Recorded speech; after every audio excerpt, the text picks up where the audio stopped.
Hi friends, ಎಲ್ಲರೂ ಹೇಗಿದ್ದೀರಾ? ಇವತ್ತು ನಾನು ಬೆಂಡೆಕಾಯಿ ಪಲ್ಯ ಮಾಡೋದನ್ನು ತೋರಿಸುತ್ತೇನೆ. ಇದು ನಾನು ಮಾಡುವ ರೀತಿ ಮಾತ್ರ. ಮೊದಲಿಗೆ ಒಂದು ಬಾಣಲಿಯಲ್ಲಿ ಬೆಂಡೆಕಾಯಿ ಹಾಕ್ಕೊಂಡು ಚೆನ್ನಾಗಿ ಹುರ್ಕೋಬೇಕು.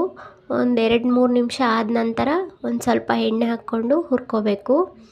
ಚೆನ್ನಾಗಿ ಹುರ್ಕೋಬೇಕು, ಇಲ್ಲಾಂದರೆ ಚೆನ್ನಾಗಿ ಬೆಂದಿರಲ್ಲ, ತಿನ್ನುವಾಗ ಕಚ್ಚಿ ಕಚ್ಚಿ ಅನಿಸುತ್ತೆ. ಆದ ನಂತರ ಒಂದು ಬಾಣಲಿಯಲ್ಲಿ ಎಣ್ಣೆ ಹಾಕ್ಕೋಬೇಕು. ಆನಂತರ ಅದರಲ್ಲಿ ಕಡಲೆಬೇಳೆ, ಸಾಸಿವೆ, ಜೀರಿಗೆ ಹಾಕ್ಕೊಂಡು ಅದು ಸ್ವಲ್ಪ ಚಟಪಟ ಅಂದ ತಕ್ಷಣ ಕರಿಬೇವಿನ ಸೊಪ್ಪು ಹಾಕಬೇಕು.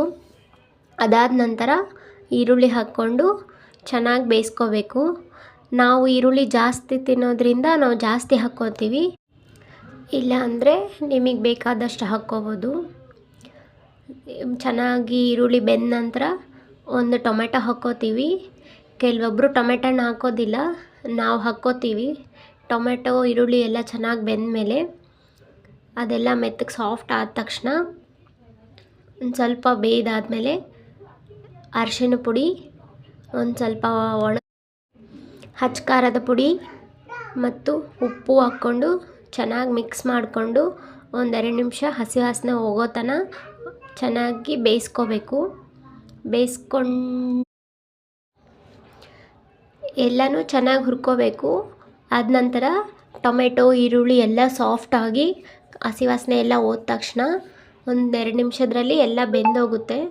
ಅದೆಲ್ಲ ಬೇಯ್ದಾದ್ಮೇಲೆ ಅದರಲ್ಲಿ ನಾವು ಮೊದಲಿಗೆ ಹುರಿದಿಟ್ಕೊಂಡಿರೋ ಬೆಂಡೆಕಾಯಿನ ಅಷ್ಟು ಹಾಕ್ಕೋಬೇಕು.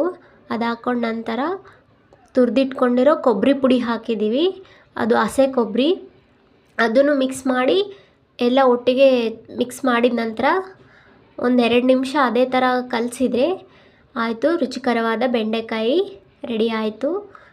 ಇಷ್ಟ ಆದರೆ ಲೈಕ್ ಮಾಡಿ.